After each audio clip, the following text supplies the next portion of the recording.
नमस्कार बंधू आणि भगिनींनो, सुहाना सफर सलील दा के संग या संगीतकार सलील चौधरी यांच्यावरील कार्यक्रमात आपलं स्वागत आहे. दोस्तो, सलील चौधरी हे एकमात्र संगीतकार असावेत की ज्यांनी अनेक भाषातील सिनेमाला संगीत दिले. हिंदी आणि बंगाली त्यांच्या मुख्य भाषा, पण मल्याळम, गुजराती, तेलुगू, आसामी, उरिया, कन्नड, मराठी या त्यांच्या भाषा नसलेल्या सिनेमालाही त्यांनी संगीत दिले आणि नाव गाजवले. मधुमतीच्या प्रचंड यशानंतर सलीलदांचे मुंबईतील बस्तान पक्के झाले.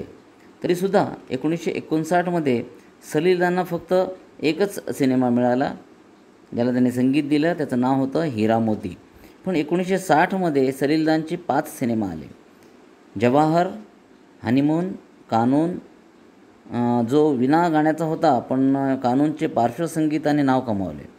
त्यानंतर खेडेगावच्या कथानकावर आधारित साधनाची प्रमुख भूमिका असलेला परख आणि उसने कहा था. छोट्याशा खेडेगावच्या पार्श्वभूमीवरील परखची सगळीच गाणी सिनेरसिकांनी डोक्यावर घेतली. या गाण्यांचा गोडवा, माधुरी अजूनही अबाधित आहे. ओ सजना, बरखा बहार आई, मिला है किसी का झुमका आणि मेरे मन के दिये ही तिन्ही लताजीची एकापेक्षा एक सरस गाणी झाली. याशिवाय लताजींनी गायलेलं एक नृत्यनाटिकेवरील गाणं, सगळीच गाणी वेगवेगळ्या धाटणीचे, वेगवेगळ्या प्रसंगाचे. या सर्व गाण्यांचा साज वेगळा, ढंग वेगळा, ताल आणि राग वेगळा. ओ सजना बरखा बहार आईवर तर लिहिणे, बोलणे हा एक स्वतंत्र विषय ठरू शकतो. सलीलदांच्या गाण्यातील भारतीय संगीत आणि सिम्फनी आपण वेगवेगळे करूच शकत नाही. ते इतके बेमालूनपणे एकमेकांमध्ये दाट मिसळलेले असतात, जसा गुलाबजाममध्ये मुरलेला पाकच. जसे गुलाबजामची चव आपण घेतो तेव्हा साखरेचा पाक आणि खवा यापैकी कोणतं मधुर हे आपल्याला सांगता येत नाही. तसंच सलीलदांचं गाणं जेव्हा आपल्या कानात शिरतं तेव्हा ते सगळे कसं एकरूप झालेलं असतं. आपण फक्त त्याचा आस्वाद घेत जातो. त्याचं पाश्चात्य किंवा भारतीय असं वेगळेपण आपल्याला करताच येत नाही आहे.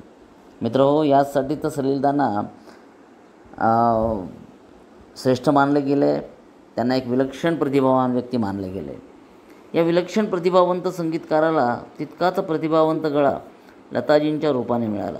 या सुरेल गळ्याने सलीलदांच्या अवघडातल्या अवघड चाली लिलिया गाऊन अजरामर केल्या.